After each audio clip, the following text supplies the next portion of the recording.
Food for thought. Sloth.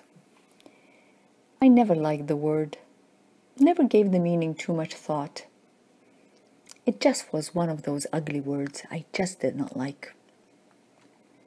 The word reminded me of pure selfishness, laziness, a purposeful decision not to love because it is too much work, not to help because it is an inconvenience, not to care because you are too busy caring for yourself, or much worse, you may never be compensated for your help, and there is a chance they may even be ungrateful. The word reminded me of a large dose of arrogance. Arrogance in choosing oneself first above all others at the cost or even causing pain to others. The truth is, I never wanted to understand sloth. Maybe because it made me uncomfortable. Maybe it just stirred some of my weaknesses, and the Lord knows I have many of them. Last week, listening to a Christian radio about seeking God, out of the blue came this ugly word with an explanation that brought light to my mind.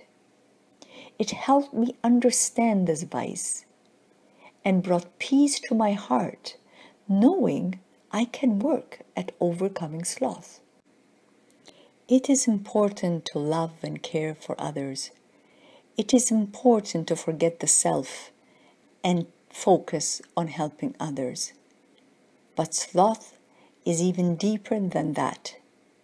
Sloth exists when God is in our life, but we intentionally refuse to passionately seek Him and want Him.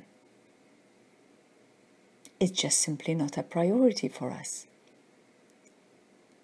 God is in our life, and we make a conscious decision to shut Him out of our mind. It's just too hard pleasing Him. God is in our life, and we purposely stop ourselves from feeling joy or refuse to admit that this joy has come through God. We convince ourselves it's our own doing and God had nothing to do with it. Sloth exists when God is in our life, but we are indifferent about what has been revealed to us about God. How many times we hear a good sermon, we hear somebody trying to share his love for God, and we judge them as being fanatics. God is in our life, but we restrict ourselves from including God in our daily life. We simply are too busy. Sloth is when we sit on a fence and avoid committing, avoid choosing God's way. We are sometimes embarrassed to choose God. We choose to be passive. We worry that if we choose God, they may not be our friends anymore. They may push us aside. Sloth is not a lazy day. Of this now I am sure. Sloth is not wishing we do not have to work for a living. Sloth is not enjoying the moment. Sloth is not the pure action of procrastination. You know, everything I'm learning about God is showing me I cannot have more than one master. Sloth is our human flesh. Sloth is our earthly mind trying to master us. Scripture repeatedly helps us understand we cannot have two masters. I cannot choose to indulge in the flesh and also choose God. I cannot choose to make my friends, colleagues, and acquaintances happy and also be pleasing to God. I simply cannot occupy my mind with things of this world and expect God to fill that same mind with holy wisdom and graces. there simply is not enough space. So, how can we overcome sloth?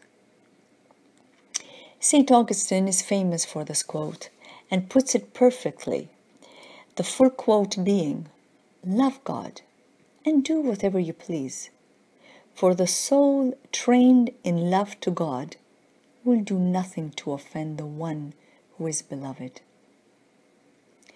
Daily invest in God, daily invest in time with God, and He will teach you. He will satisfy you. He will give you the grace to overcome. Participate in the sacrament to keep yourself steadfast. Learn to take time to read Holy Scripture.